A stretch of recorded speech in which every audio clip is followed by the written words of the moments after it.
আমরা যখন keyboard type করি তখন আঙ্গুলটা এইভাবে একটা একটা করে টাইপিং করি, যার কারণে আমাদের টাইপিংটা অনেক দেরি হয়ে যায়। তো টাইপিংটা আমরা এইভাবে করব না। আমরা প্রথমে দেখে নেব কিবোর্ডের মধ্যে দুটো দাগ পাবেন, একটা হচ্ছে এফ এর নিচে, একটা হচ্ছে জে এর নিচে।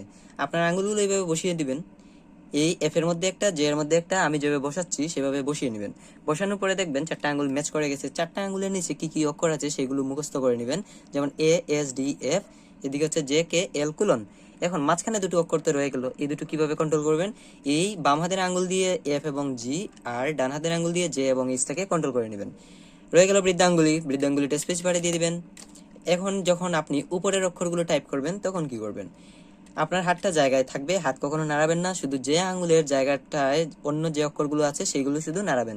যেমন আমি এখান থেকে এফ থেকে আর এ যাব, বাকি সব আঙ্গুলগুলো এখানে জায়গা মতোই রয়ে গেছে, আমি শুধু এফ থেকে আর এ যাচ্ছি, আবার যখন বি প্রয়োজন হয় বিতে চাপ দিচ্ছি। তো এইভাবে যে সময় যে আঙ্গুলগুলো প্রয়োজন হবে তখন সেই আঙ্গুলগুলো প্রয়োগ করবেন। যেমন এখানে ডি ই সি, এই আঙ্গুল দিয়ে আমি তিনটা অক্ষর টাইপ করতে পারছি, তো এখান থেকে ডি ই সি এগুলো দিয়ে দিলাম।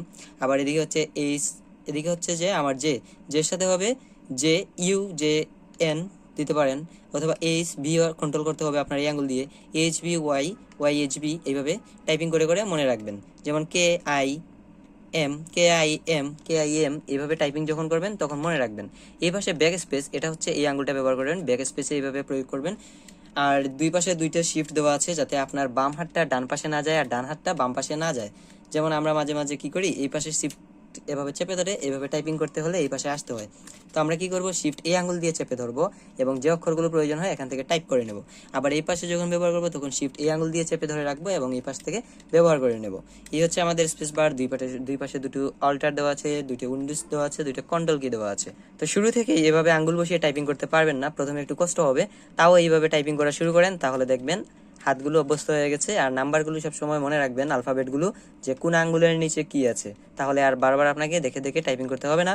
যখন টাইপিং করবেন মুখস্থ করে নেবেন, F R B, F R B, J T B বা জি টি বি, যেভাবে মুখস্থ করেন, বি জি টি, টি জি বি, জি টি বি, এইভাবে মুখস্থ করে নেবেন, তাহলে আর আপনার কোনো অসুবিধা হবে না।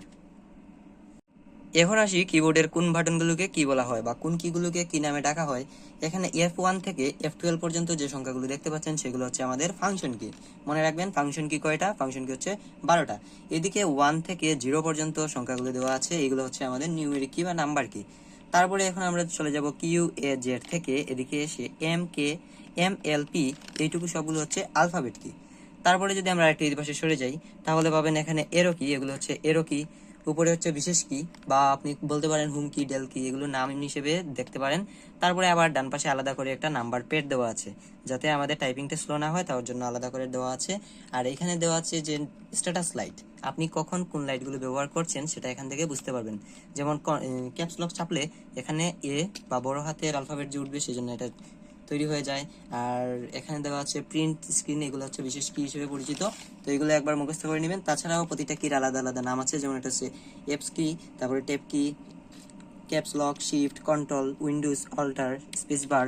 তারপরে এখানে আবার হচ্ছে অল্টার, উইন্ডোজ বার, সব দুপাশে দুটো দুটো করে দেওয়া হয়েছে, যাতে করে আমাদের দুপাশের হাত দুপাশেই ভালোভাবে কাজ করতে পারে, এক পাশের হাত যাতে অন্য পাশে না যায়। আমি এখানে কিছু ছবি সংযুক্ত করে দিয়েছি যাতে ছবি দেখে ভালোভাবে বুঝতে পারেন হাতের কোন আঙ্গুল কোথায় বসবে। ছবি দেখে ভালোভাবে আয়ত্ত করে নেবেন, লেফট হ্যান্ড সাইড কোনগুলো, রাইট হ্যান্ড সাইড কোনগুলো। তাছাড়াও কিবোর্ডের সবগুলোর কি নাম এখানে দিয়ে দেওয়া হয়েছে, পোজ করে একটু মুখস্থ করে নেবেন। আর বাকি সবগুলোই দেখতে পারেন ইংলিশে দেওয়া হয়ে গেছে। তো ভিডিওটি দেখে আশা করি কিছুটা হলেও উপকৃত হয়েছেন, এজন্য আন্তরিকভাবে ধন্যবাদ।